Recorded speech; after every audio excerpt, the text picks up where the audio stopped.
Hello दोस्तों, welcome to PW only IAS. Date है आज की 2 मई 2023 एंड आप सभी का स्वागत है आज के प्रीलिम बूस्टर न्यूज़ डिस्कशन के अंदर। आप यहां पर आज के न्यूज़पेपर देख सकते हो। देखो, एक पॉइंट मुद्दा है रिगार्डिंग यूनिफॉर्म सिविल कोड। ठीक है ना, कि कर्नाटका में बीजेपी ने प्रॉमिस किया इस चीज़ को, तो थोड़ा हमारे मेंस पर्सपेक्टिव से इंपॉर्टेंस है कि यूसीसी को अगर इम्प्लीमेंट कर देते हैं तो क्या फ़ायदे हैं या क्या चैलेंजेस हैं इसको इम्प्लीमेंट करने के अंदर। तो डेफिनेटली मेंस के अंदर ये चीज़ें पूछी जा सकती हैं। बाकी कुछ और भी चीज़ें हैं जो आज हम अपने लेक्चर के अंदर डिस्कस करेंगे। बट बिफोर दैट, जैसा कि आप सभी जानते हो, हमारी टीम की तरफ से last minute revision series provide करी जा रही है। तो आप हमारा ये जो ओनली एस एक्सटेंडेड का चैनल है, इसी को आप फॉलो करते रहिए। ठीक है ना, पिछले कुछ दिनों के अंदर हमने इंटरनेशनल ऑर्गेनाइजेशंस को डिस्कस किया था आप सभी ने मेरे साथ, तो काफ़ी अच्छा सेशन रहा था। आप सभी ने काफ़ी इंटरेक्ट भी किया। उसी तरह से कल, मतलब पिछले कुछ 2 दिनों के अंदर, फिजिकल ज्योग्राफी पार्ट 1 और पार्ट 2 का डिस्कशन हुआ। अब आज आप सभी को मेरे साथ 3:30 बजे जुड़ना है। ठीक है ना, शार्प टाइम 3:30 बजे। आप आज हम डिस्कस करेंगे इंटरनेशनल रिलेशंस के बारे में। बहुत सारे टॉपिक्स मैं लेके आया हूँ। इनफैक्ट ना, मैं आपको अगर सही बताऊं तो ये जो तीनों तीनों चीज़ें हैं, इंटरनेशनल ऑर्गेनाइजेशंस, इंटरनेशनल रिलेशंस और प्लेस इन न्यूज़, ये काफ़ी, आप एक बात नोटिस करोगे, काफ़ी कंटिन्यूएशन में होंगे एक दूसरे के, एज इन अपने आप में भी ठीक है, बट कहीं ना कहीं कुछ टॉपिक्स एक दूसरे के साथ काफ़ी इंटरलिंक्ड रहते हैं। तो काफ़ी उसी तरह से मैंने चीज़ों को चूज़ किया है ताकि आपके एग्जाम के लिए बहुत ये रेलेवेंट रहें। तो मेक श्योर आज शाम को 3:30 बजे आप मेरे साथ जहाँ पे जुड़ जाइएगा, ताकि अच्छे से हम इंटरेक्ट करते हुए कहीं ना कहीं इस पर्टिकुलर टॉपिक को अच्छे से कवर कर लें। राइट, उसी तरह से आने वाले दिनों के अंदर भी इंडियन मैपिंग, वर्ल्ड मैपिंग राजकुमार सर आपके साथ डिस्कस करेंगे। ठीक है, चलते हैं। कल मैंने आपको जो होमवर्क दिया था श्रेणीज और श्रमनाश के बारे में, देखो यूपीएससी ने ऑलरेडी इनके ऊपर क्वेश्चंस पूछ रखा है, तो डेफिनेटली दोबारा भी पूछा जा सकता है। जब मैं बात करता हूँ श्रेणी की, दरअसल में यहाँ बात होती है गिल्ड की, या फिर मैं अरेदर शुड से एक ट्रेड गिल्ड की बात हो रही है। सर, इसका मीनिंग क्या है? देखो, जैसे मान के चलो, जैसे आपके वीवर्स हो गया, ठीक है, या फिर आपके ज्वेलर्स हो गया, ठीक है ना, या फिर इस तरह के कोई भी सॉल्ट बनाने वाले हो गया, तो वो क्या करते थे, एक तरह की गिल्ड बना लेते थे, एक तरह की बॉडी बना लेते थे। सर, उससे क्या होता है बॉडी बनाने से? देखो, कहीं ना कहीं आपने अच्छे अगर आपने एक तरह की बॉडी बन गई, तो बॉडी बनने से क्या होगा, एक तरह के कोऑपरेटिव की तरह काम कर पाओगे।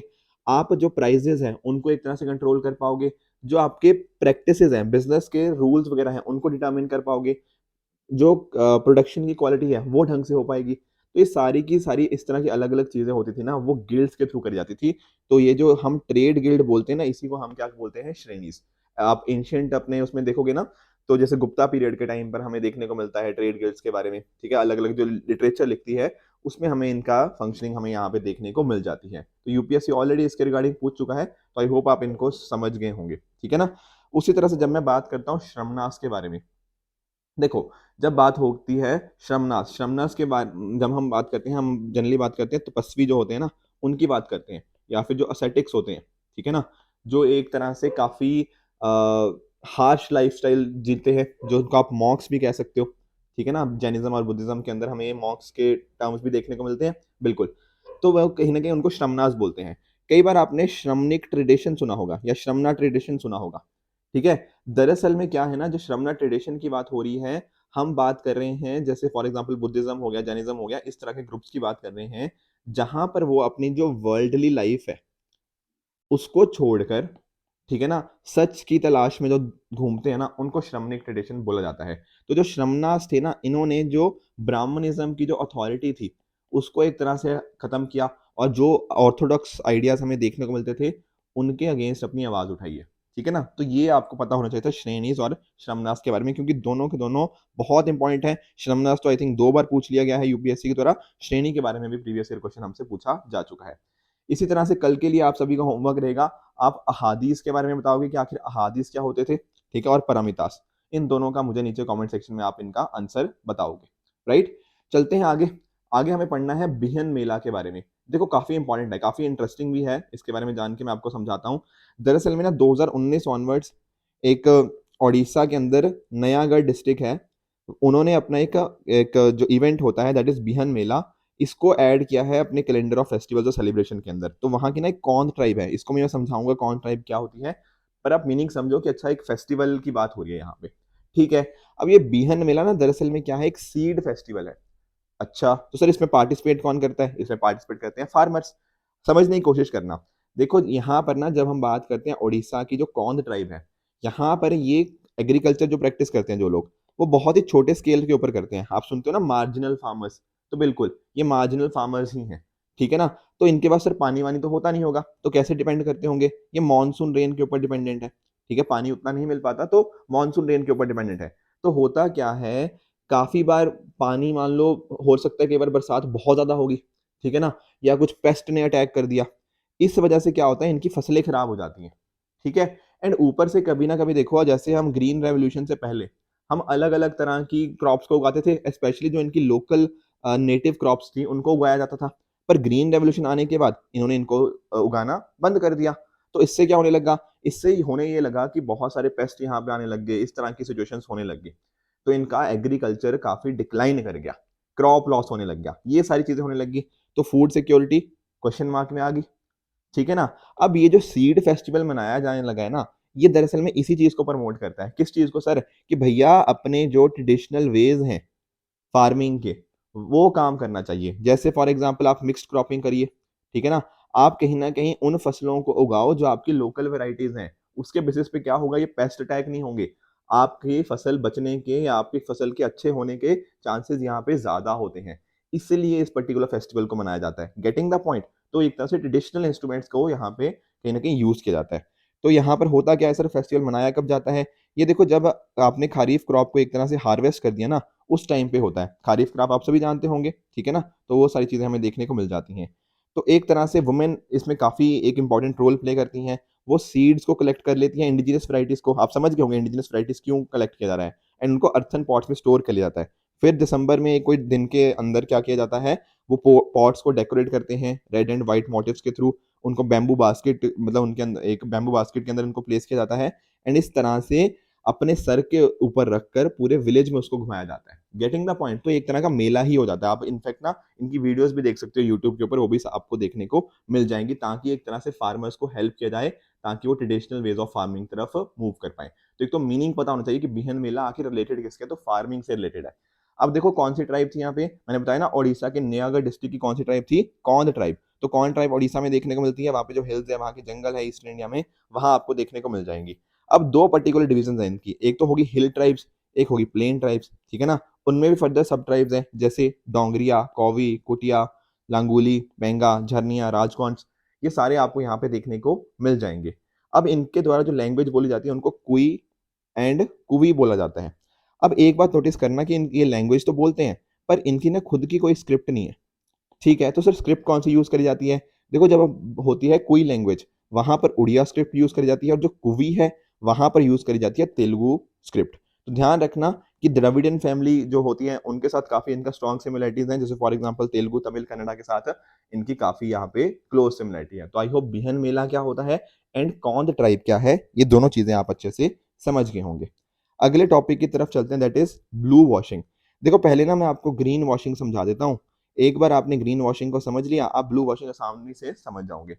देखो जैसे फॉर एग्जांपल ग्रीन का समझो, आप लोग भी ना बहुत सारे लोग अट्रैक्ट होते होंगे इस चीज से कि कोई ना चीज ना ग्रीन है, ग्रीन मतलब एनवायरनमेंट के लिए बहुत अच्छी है। समझ रहे हो, एक ना क्रेज चल रहा है आजकल कि हम एनवायरनमेंट को प्रोटेक्ट करना चाहते हैं, तो सब लोगों की कोशिश होती है कि हाँ यार अच्छी चीज करते हैं जहां से एनवायरनमेंट प्रोटेक्ट हो। अब कंपनीज भी ये चीजें देखती हैं।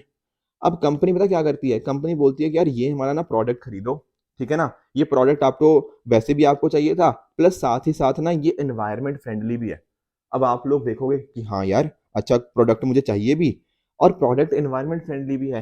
तो अगर मान लो कोई दूसरा प्रोडक्ट है ना जो 3 रुपए का आ रहा है, या मान लो 30 रुपए का आ रहा है, आप बोलोगे कि नहीं यार मैं 40 रुपए देने को भी तैयार हूं, पर क्या हो जाए ये एनवायरनमेंट को नुकसान ना करे।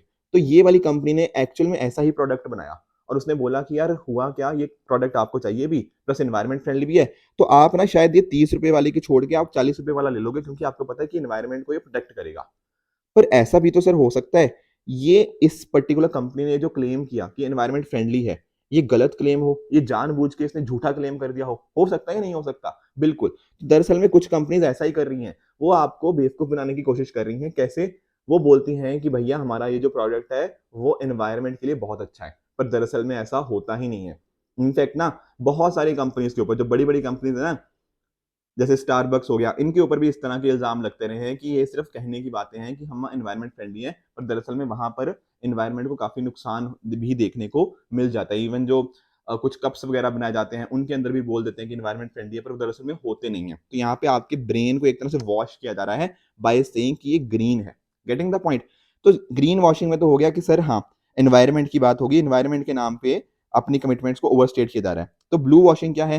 देखो, ब्लू वॉशिंग के अंदर यही सेम चीज होती है, पर वहां पे बोला जाता है कि हम कम्युनिटी को बहुत ध्यान में दे रहे हैं, हम इकोनॉमिक फैक्टर्स को बहुत ध्यान में दे रहे हैं, पर एक्चुअल में नहीं दिया जाता। अपनी कमिटमेंट्स को वो ओवरस्टेट कर देते हैं। तो एक तरह की ये मार्केटिंग टेक्निक है, ठीक है ना, कि हम ये चीज अच्छा कर रहे हैं, पर दरअसल में अच्छा वो नहीं कर रहे हैं हमारी सोसाइटी के लिए। इनको बोलते हैं ब्लू वॉशिंग। तो अभी एक रिपोर्ट आई है, इतनी इंपॉर्टेंट रिपोर्ट है नहीं हमारे लिए, तो उसको आज डिस्कस नहीं करेंगे। आपको कॉन्सेप्ट समझना था ब्लू वॉशिंग का, एंड कहीं ना कहीं आप वो चीज समझ गए होंगे। तो पहली बार जो ब्लू वॉशिंग यूज किया गया था वो यूनाइटेड नेशन ग्लोबल कॉम्पैक्ट जिन्होंने साइन किया था कंपनीज, उनके लिए था, कि उन्होंने बोला था कि हम दुनिया के कंट्री के जो लोग हैं, जो दुनिया के लोग हैं बेसिकली, उनकी कम्युनिटी के लिए कुछ अच्छा करना चाहते हैं, उनके इकोनॉमी के ऊपर फोकस ज्यादा करना चाहते हैं। पर एक्चुअल में उन्होंने कमिटमेंट तो कर दी, पर एक्चुअल में कहीं ना कहीं इंप्लीमेंटेशन के अंदर वो चीजें नहीं करते। इनको बोलते हैं ब्लू वॉशिंग। अगले टॉपिक की तरफ बढ़ते हैं, दैट इज गम अरेबिक। जो गम अरेबिक को बोला जाता है, जो अरबी गोंद होता है ना आपका, उसको बोलते हैं, ठीक है ना। अब ध्यान में रखना कि जो अरबी गोंद है, ठीक है ना, इसकी सप्लाईज इफेक्ट हो गए, क्योंकि सूडान में आप जानते हो, ठीक है, सूडान का हम बहुत बहुत बार केस डिस्कस कर चुके हैं, क्या इनका कॉन्फ्लिक्ट चल रहा है। उस वजह से कहीं ना कहीं जो अरबी गोंद है उसकी सप्लाईज यहाँ पे इफेक्ट हो गई है। अब सर ये, हम एक तरफ बात करते हैं अरबी, एक तरफ आप बात कर रहे हो सूडान की, ये क्या चीज है? देखो एक्चुअल में क्या हुआ है ना, इसका जो नाम आया है अरबी गोंद, ये अरबी गोंद इसलिए आया है क्योंकि पहली बार जब ये यूरोप भेजा गया, तो ये अरेबिया के अरेबिक जो पोर्ट्स है ना, उसके थ्रू भेजा गया, ठीक है। तो इस वजह से इसका नाम पड़ गया अरबी गोंद। पर एक्चुअल में सर ये पाया कहाँ पे जाता है? इसको देखो, जो वाइल्ड ट्रीज होते हैं ना, वहां से इसको कमर्शियली हार्वेस्ट किया जाता है। जैसे सूडान हो गया, वहां पर हो गया, और जो भी साहेल बेल्ट है ना पूरी, वहां पर से हमें देखने को मिल जाएगा। यहाँ आप देख रहे हो सेनेगल, तो यहाँ बिल्कुल आपको वेस्टर्न साइड से, आप बिल्कुल ईस्टर्न साइड से, इसके आगे भी अर्थरिया के आगे भी जाओगे ना, वहां पे आपको इथोपिया हो गया, ठीक है ना, सोमालिया आपको देखने को मिल जाएगा। तो वहां तक पूरी बेल्ट में आपको ये देखने को मिल जाएगा, पर मोस्टली आपको यह सूडान में ही देखने को मिलता है। तो सूडान में अगर कॉन्फ्लिक्ट हो गया है, तो क्या आपको अरबी गोंद मिल पाएगा? नहीं मिल पाएगा। तो उसकी सप्लाईज यहाँ पे इफेक्ट हो गई हैं। यहाँ पर ये ट्री है, ठीक है ना, उस ट्री के दो दो स्पीशीज हैं, सेनेगेलिया सेनेगल हो गया, वर्चिलिया सियाल हो गया। ये दो स्पीशीज के थ्रू यहाँ पे ये नेचुरल गम को डिराइव किया जाता है। मैंने आपको समझा दिया इसका नाम क्यों पड़ा है। ये जो पर्टिकुलर अरबी गोंद है, ये वाटर में सॉल्युबल है, ठीक है, आप इसको खा भी सकते हो, ठीक है, फूड इंडस्ट्री में यूज किया जा सकता है इसको। साथ में ही प्रिंटिंग, पेंट्स, जो आपके ग्लूज होते हैं, ठीक है ना, किसी चीज को चिपकाने के लिए, कॉस्मेटिक्स, विस्कोसिटी कंट्रोल के लिए यूज किया जाता है अलग अलग जगह, इंक्स के अंदर, टेक्सटाइल इंडस्ट्री के अंदर, ये अलग अलग इसके यूजेस हमें देखने को मिल जाते हैं। अगला हमारा टॉपिक है that is Hemis monastery. Hemis के साथ साथ हम ठिक्से मोनेस्ट्री के बारे में भी पढ़ेंगे। दरअसल में आप जानते हो G20 की मीटिंग्स हमारी चल रही हैं, तो एक प्री G20 मीटिंग में 100 डेलीगेट्स फ्रॉम 30 कंट्रीज ने इसको विजिट किया है, हेमिस और ठिक्से मोनेस्ट्री को। तो इसको समझ लेते हैं। देखो, जब हम बात करते हैं हेमिस की, आप सभी जानते होंगे, आई एम वेरी श्योर इसकी लोकेशन के बारे में। ये आपको लद्दाख में एक मोनेस्ट्री यहाँ पे देखने को मिल जाएगी, हेमिस मोनेस्ट्री, जो कि क्या है, एक बुद्धिस्ट मोनेस्ट्री है। ये आपको इंडस रिवर के वेस्टर्न बैंक्स में देखने को मिल जाती है। और यहाँ पर एक बहुत ही फेमस फेस्टिवल होता है, दैट इज हेमिस फेस्टिवल, ठीक है, उसी के लिए मेजरली यहाँ पे फेमस है, ठीक है। बुद्धिज्म के ही कुछ जो सेक्ट्स हैं उनके बिलोंग करती है, इतना हमें डिटेल में नहीं जाना, रेड हैट सेक्ट क्या होता है, ड्रुपका लीनियज क्या होती है, ये हमें डिटेल में नहीं पढ़ना है, हमें बुद्धिज्म के बारे में इन जनरल आइडिया है, एंड दैट इज काफी एनफ। इसी तरह से थिक्से मोनेस्ट्री के बारे में देखें, तो देखो थिक्से भी आपको लद्दाख के अंदर ही देखने को मिल जाएगी। अब जो हेमिस मोनेस्ट्री थी वो रेड हेड सेक्ट को बिलोंग करती थी, ये बिलोंग करती है येलो हेड सेक्ट को या फिर जेलुकपा सेक्ट को, ठीक है। इनके नाम बस ध्यान में रख लो, क्योंकि कई बार ना इस तरह के नाम पूछे जाते हैं कि red head sect, yellow head sect किससे रिलेटेड है, तो आपको पता होना चाहिए कि बुद्धिज्म की यहाँ पे बात हो रही है। यहाँ पर एक फेमस फेस्टिवल होता है गुस्तौर फेस्टिवल, उसके लिए बहुत फेमस है, ठीक है ना। तो कहीं ना कहीं एज इन मतलब इसका जो ठीक है ना, जो इस मोनेस्ट्री का जो रिसेम्बलेंस है आपको, वो पुटाला पैलेस जो लहासा तिब्बत में है, और उसका जो एनुअल फेस्टिवल गुस्तौर फेस्टिवल उसका है, ठीक है। तो उसके साथ काफी रिजेम्बलेंस है। यहाँ पर एक मैत्रेय टेम्पल भी है। अब आप सभी ने अगर यूपीएससी के प्रीवियस ईयर क्वेश्चन देखे होंगे ना, तो वहां पर एक बार यही क्वेश्चन पूछ लिया गया था कि फ्यूचर बुद्धा कौन से होंगे, तो इसका आंसर है मैत्रेय। तो यहाँ पर इस पर्टिकुलर टेम्पल के अंदर, मैत्रेय टेम्पल हाउस के अंदर, आपको एक मैत्रेय बुद्धा का स्टैचू भी देखने को मिल जाएगा, जो कि एक बहुत ही फेमस यहाँ पे आपको अट्रैक्शन देखने को मिल जाती है। तो ये भी आपको अच्छे से पता होना चाहिए। अगले टॉपिक की तरफ बढ़ते हैं, दैट इज सी माउंट्स। देखो, कहते हैं ना कि आप जितना ऊपर वाली सतह को जानते हो, पर आप अपने नीचे वाली सतह को नहीं जानते। कहने का मीनिंग क्या, कि ओशंस के अंदर क्या क्या चीजें हैं, ठीक है ना, हम उनके बारे में ज्यादा आइडिया नहीं रख पाते। तो इसी वजह से ना हमारी काफी सारी कोशिशें हैं कि हम अंदर ओशन के अंदर क्या है, कैसे कैसे चीजों का फॉर्मेशन हुआ है, उसको काफी अच्छे से मैप कर पाए। तो हुआ क्या है, 2011 का अगर हम सेंसस देखेंगे ना, तो वहां पर हमने 24,000 सी माउंट्स को ऑलरेडी हम मैप कर चुके थे। अभी रिसेंटली साइंटिस्ट ने लगभग 19,000 से भी ज्यादा नए सी माउंट्स को ढूंढा है through the high resolution data. अब सर सी माउंट क्या होते हैं, देखो पानी के नीचे जो माउंटेन फॉर्म होती है उसको बोलते हैं सी माउंट, ठीक है, दो वर्ड से मिला है, सी प्लस माउंट, ठीक है, तो वहां से इसका वर्ड आ गया। अब आप सभी जानते हो, देखो अगर आपने प्लेट टेक्टोनिक थ्योरी वगैरह ये सारी चीजें पढ़ी हैं, ठीक है ना, कि अल्फ्रेड वेजनर के थ्रू आप ये पूरा ना, आप ज्योग्राफी के अंदर पूरा एक काफी लंबा डिस्कशन होता है कि कैसे कैसे इसमें हमें इवॉल्व होता हुआ देखने को मिला ये थ्योरीज वगैरह, ठीक है। तो अगर वो थ्योरीज आप जानते हो तो डेफिनेटली आप समझते होंगे कि माउंटेन्स कैसे फॉर्म होते हैं। तो यहाँ पर अगर आप नोटिस करोगे तो ये वॉल्केनिक एक्टिविटी से फॉर्म हुए हैं, ठीक है ना, एक तरह की हॉटस्पॉट है। यहाँ पर मेरीन लाइफ आपको इस पर्टिकुलर एरियाज के आसपास बहुत ज्यादा देखने को मिल जाएगी। अब देखो लैंड के ऊपर भी तीन तरह के वॉल्केनोज होते हैं। एक होते हैं एक्टिव वॉल्केनोज। एक्टिव वॉल्केनोज वो होते हैं जो अभी रिसेंटली ही इरप्ट हुए होते हैं, ठीक है ना, और ऐसी एक पॉसिबिलिटी रहती है कि फ्यूचर में भी वो इरप्ट हो जाए, ठीक है, बहुत जल्दी इरप्ट हो सकते हैं। उसी तरह से एक होते हैं हमारे पास डॉर्मेंट वॉल्केनोज। डॉर्मेंट वो होते हैं जो काफी लंबे टाइम से इरप्ट नहीं हुए हैं, पर एक पॉसिबिलिटी है कि वो फ्यूचर में इरप्ट हो सकते हैं। और जब मैं बात करता हूँ एक्सटिंक्ट वॉल्केनोज की, तो ये वो वॉल्केनोज है जो बहुत हजारों साल पहले कहीं ना कहीं इरप्ट हुए थे, पर आने वाले फ्यूचर में ये इरप्ट नहीं होंगे। तो इस तरह से ये जैसे लैंड के ऊपर वॉल्केनोज होते हैं, सिमिलरली सी माउंटेन्स के अंदर भी सेम कंडीशंस हमें देखने को मिल जाती है। बाकी आप एमओआर के बारे में जानते होंगे, मिड ओशन रिजेस की, तो वहां पर ज्यादातर आपको सी माउंट देखने को मिल जाएंगे। तो जो दो मोस्ट फेमस या दो मोस्ट स्टडीज रिजेस हैं आप जानते हो, मिड अटलांटिक रिज हो गया, ईस्ट पैसिफिक राइज हो गया, यहाँ पर हमें काफी ज्यादा सी माउंट्स देखने को मिल जाएंगे। ये ज्यादातर यहीं देखने को मिलते हैं, ठीक है, पर कुछ होते हैं जो कुछ और जगह पे भी मिल जाते हैं, जैसे for example intra plate hotspot. Intra मतलब होता है विद इन, ठीक है, एक प्लेट, ठीक है, प्लेट टेक्टोनिक्स आप जानते होंगे ना, प्लेट के विद इन भी आपको कई बार आपको हॉटस्पॉट देखने को मिल जाएंगे। तो इंट्रा प्लेट हॉटस्पॉट जैसे फॉर एग्जांपल, ठीक है ना, कि विद इन अ प्लेट हो गया, और साथ साथ ओशनिक आइलैंड चेन हो गया, वहां पर आइलैंड आर्क्स के ऊपर भी आपको ये सी माउंट्स देखने को मिल जाएंगे। अब सर इनको मैप कैसे किया जाता है, देखो आप सोनार के बारे में जानते होंगे, साउंड नेविगेशन एंड रेंजिंग, ठीक है ना, तो उसके बेसिस के ऊपर आपकी जो शिप्स वगैरह होती हैं उसके थ्रू हम देख पाते हैं कि अच्छा कितनी देर में हमारे पास चीजें रिफ्लेक्ट होकर आ रही हैं, साउंड कैसे रिफ्लेक्ट होकर आ रही है। इको साउंडर्स का आप यूज करते हैं, तो उसके बेसिस के ऊपर आप डिटर्मिन करने की कोशिश करते हो कि नीचे यहाँ पर क्या है, क्या चीज है नीचे, कितनी देर में वहां से आ रही है, कुछ माउंटेन है वहां पे या फिर कुछ और डिस्ट्रक्शन है, इस तरह की चीजें हम यहाँ पे देखने को मिल जाती हैं। उसी तरह से सैटेलाइट एल्टीमेट्री। एल्टीमेट्री क्या होती है, दरअसल में आप एल्टीट्यूड को मेजर करने के लिए ना, उसका मेजरमेंट को ही आप एल्टीमेट्री बोलते हैं, ठीक है ना। तो एल्टीट्यूड हो गया, हाइट किस चीज की मेजर करनी होती है उसके लिए, ठीक है, तो ग्रेविटी फील्ड मैपिंग के लिए भी इसको यूज देखा जाता है। तो इंपॉर्टेंस अगर इसकी समझो, देखो पहली बात तो ना हमें एज अ रिसर्चर बहुत सारे बेनिफिट्स हैं, ठीक है, कि कैसे चीज कैसे फॉर्म हुई है, टेक्टोनिक प्लेट्स कैसे इवॉल्व हुई है, जो भी हम ज्योग्राफी के अंदर इतनी सारी चीजें पढ़ते हैं, वो कहीं ना कहीं इन पर्टिकुलर रिसर्चेस के थ्रू ही हमें और चीजें बेहतर पता लगती रही हैं। साथ में ही पानी कैसे सर्कुलेट करता है, कैसे हीट ऑब्जॉर्व होती है, कैसे कार्बन डाइऑक्साइड होती है, सी माउंट्स उनमें पर्टिकुलर चीजों में ओशनोग्राफर्स को हेल्प करते हैं। साथ में ही मैंने आपको बताया ना, ये एक तरह का हॉटस्पॉट होता है अलग अलग बायोलॉजिकल कम्युनिटीज के लिए, तो यहाँ पर अच्छी खासी हमें रहने की जगहें देखने को मिल जाती हैं। प्लस आप जानते हो, जहां पर न्यूट्रिएंट्स की अपवेलिंग होती है, ठीक है ना, तो वहां पर आपको अच्छी खासी लाइफ देखने को मिल जाएगी। तो सेम चीज यहाँ पर भी हमें देखने को मिल जाती है। तो ये लोकलाइज ओशन अपवेलिंग करवा सकते हैं, और यहाँ पर अच्छी खासी इसलिए हमें लाइफ भी देखने को मिल जाती है। तो सर इंडिया का इसके अंदर क्या कॉन्ट्रीब्यूशन है, देखो एक चीज है सरल, समझना इस चीज को।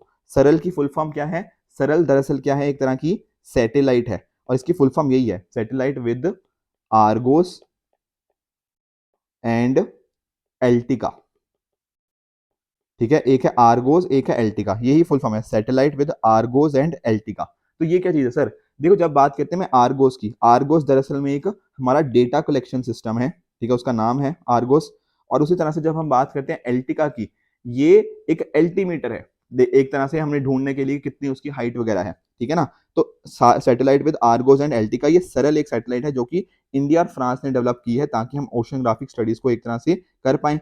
तो उस पर्टिकुलर चीज के लिए ही हम सी माउंट्स के रिगार्डिंग ही कैसे नॉइस को कम कर सकते हैं, तो उस पर्टिकुलर चीज के अंदर इंडिया का कंट्रीब्यूशन सरल के थ्रू देखा जा सकता है, ठीक है। तो कल को कोई पूछे आपके से कि आर्गोस क्या है, एल्टिका क्या है, सरल क्या है, तो ध्यान रखना ये सी माउंट्स के रिगार्डिंग है, उसकी मैपिंग वगैरह करने के लिए एक तरह की सैटेलाइट है। एल्टीमेट्रिक मेजरमेंट्स को करने के लिए, ओशन सर्कुलेशन को स्टडी करने के लिए, ये सारी चीज़ों को स्टडी करने के लिए हमें ये पर्टिकुलर सैटेलाइट हेल्प करती है। तो आई होप आप ये चीज़ को समझ गए होंगे। ठीक है, तो ये थे आज के टॉपिक्स जो हमें डिस्कस करने थे। कल मैंने ना 2 प्रीवियस ईयर क्वेश्चंस आपको दिए थे। ठीक है, आज मैं आपको होमवर्क कोई नहीं दे रहा हूँ प्रीवियस ईयर क्वेश्चन का, पर कल वाले का आंसर बता देता हूँ। देखो, इकोलॉजिकल सेंसिटिव जोन, ठीक है ना, तो क्या ये WPA 1972 के अंतर्गत है? The answer is no. देखो, दरअसल में एक्चुअली मैंने आपके साथ डिस्कस किया था ना कि जो आपका एनवायरमेंट प्रोटेक्शन एक्ट है, ठीक है ना, उसके थ्रू हमें ये पर्टिकुलर चीजें देखने को मिल जाएंगी। एक्चुअल में उसका सेक्शन 3 है, एग्जैक्टली ये वर्ड यूज नहीं है, पर इसको नोटिफाई इस particular section 3 of environment protection act 1986 के थ्रू किया जाता है by ministry of environment, forest and climate change. तो पहला स्टेटमेंट आपका हो जाएगा गलत। दूसरा statement, the purpose of declaration of eco sensitive zone is to prohibit all kind of activities in those zone except agriculture. क्या ऐसा होता है? देखो, एग्रीकल्चर तो है ही है, उसके अलावा कुछ और चीजें, आप जैसे ऑर्गेनिक फार्मिंग कर रहे हो, रेन वाटर हार्वेस्टिंग हो गया, ठीक है, कुछ साइंटिफिक रिसर्च हो गया, कुछ तरह का टूरिज्म हो गया, ये परमिट किया जा सकता है। ठीक है, तो सेकंड स्टेटमेंट भी आपका गलत है, इसलिए आपका आंसर हो गया option D, neither one not two. ध्यान रखना, ये एक तरह का ट्रांजिशन जोन होता है, तो हर चीज को आप यहाँ पे प्रोहिबिट नहीं करते, और ये शॉक अब्जॉर्बर की तरह यहाँ पे काम करता है। राइट, ये सारी चीजें हमने कल पढ़ी थी, तो आई होप आपको ये सारी चीजें समझ आ गई होंगी। उसी तरह से कल मैंने ये भी आपको क्वेश्चन दिया था कि कौन सी कैटेगरीज ऑफ प्रोटेक्टेड एरिया है इंडिया में जहां पर लोकल पीपल को अलाउड नहीं है बायोमास को कलेक्ट करना और यूज करना। देखो, आप खुद रियलाइज करो, यहाँ पर ना कुछ चीजें आप खुद ही अपने आप एलिमिनेट कर सकते हो। आप सभी जानते हो नेशनल पार्क के बारे में, वाइल्ड लाइफ सेंचुरीज के बारे में, और ये भी जानते हो कि नेशनल पार्क के अंदर ना चीजें थोड़ी ज्यादा स्ट्रिक्ट रहती हैं। तो डेफिनेटली अगर स्ट्रिक्ट रहती हैं तो नेशनल पार्क के अंदर आपको ये सारी चीजें परमिटेड नहीं होंगी as compare to wild life sanctuaries. बाकी जगह तो फिर भी आप चीजें देख सकते हो। तो इसका बिल्कुल जो आंसर होगा ना, वो option number B, national park ही होगा। थोड़ा थोड़ा बस इनके बारे में फर्क अगर पता होता ना, तो बड़े आराम से ये पर्टिकुलर क्वेश्चन आप कर सकते हो। ठीक है ना, तो देखो, आज मैं इसके regarding homework previous year question इसलिए नहीं दे रहा, ठीक है, क्योंकि मैं चाहता हूँ आप ना वाइल्ड लाइफ प्रोटेक्शन एक्ट जो 1972 है ना, उसके बारे में स्टडी कर लो। ठीक है, काफी इंपॉर्टेंट हो जाता है, 50 साल इसको कंप्लीट हुए हैं, काफी न्यूज में भी है ये पर्टिकुलर चीज, अमेंडमेंट्स भी इसके रिगार्डिंग हुई है, तो इसको आप अच्छे से स्टडी कर सकते हो अपने एंड पे। राइट, अब आज के सेशन के बेसिस के ऊपर आप इन पर्टिकुलर पांचों क्वेश्चंस का आंसर कौन सा सही है, कौन सा गलत है, मुझे नीचे कमेंट सेक्शन में बताओगे, फिर कल हम इनको अच्छे से डिस्कस कर लेंगे। कल जो क्वेश्चन दिए थे उनका एक बार मैं क्विकली आपको आंसर बताता हूं। पहला था प्रेट इनिशिएटिव, क्या FAO ने लॉन्च किया है? The answer is false. PRET stand for preparedness and resilience for emerging threat. इसको WHO, वर्ल्ड हेल्थ ऑर्गेनाइजेशन ने लॉन्च किया था, ताकि हम एक तरह से ना, जैसे कोविड-19 पेंडेमिक आया, तो ऐसा कोई फ्यूचर आउटब्रेक आए उसके लिए हम अच्छे से तैयार रह पाए, उसके लिए इनिशिएटिव था। दूसरा, इको सेंसिटिव जोन, ये तो हमने देख ही लिया कि वाइल्ड लाइफ प्रोटेक्शन एक्ट नहीं है, ये तो EPA की बात हो रही है। तीसरा, कालेसर नेशनल पार्क, ये भी गलत है सर, ये हमें हरियाणा के जो यमुनानगर डिस्ट्रिक्ट है वहां पर देखने को मिलेगा। एक्साइज अजय वॉरियर, ये इंडिया और UK के बीच में है, ये बात बिल्कुल ट्रू है। WHO का एस्टेब्लिशमेंट 1948 में हुआ था, हेडक्वार्टर्स जिनेवा के अंदर देखने को मिल जाएंगे। तो ये पांचवी स्टेटमेंट बिल्कुल ठीक है। ठीक है, तो इसी तरह से इन पांचों क्वेश्चंस का आंसर अलॉन्ग विद जो मैंने आपको एंशिएंट हिस्ट्री की टर्म्स पूछी है ना, दैट इज पारामीटर्स एंड अहादीस, इन सभी चीजों का आंसर आप मुझे नीचे कमेंट सेक्शन में बताओगे। इसके साथ मैं आपको फिर से रिमाइंड करवा दूं, आज शाम को 3:30 बजे आप इंश्योर कीजिएगा मेरे साथ जुड़ना, इंटरनेशनल रिलेशंस को बहुत अच्छे से डिस्कस करेंगे, कुछ प्लेसेस न्यूज भी मैं आपको कराऊंगा, ताकि आपका एग्जाम अच्छे से वहां से अगर कोई क्वेश्चन आए आप उनको अच्छे से टैकल कर पाओ। अगर आपको इस लेक्चर की PDF चाहिए तो आप हमारे Telegram channel only as nothing else पे जाके इस लेक्चर की PDF को एक्सेस कर सकते हो और अपनी प्रिपरेशन को और भी बेहतर बना सकते हो। ठीक है फ्रेंड्स, तो ये था आज का लेक्चर। आई होप आपको आज का सेशन बहुत अच्छे से समझ आया होगा। इसी तरह से आप भी अपने एंड पे हार्ड वर्क करते रहिए। Goodbye and good luck.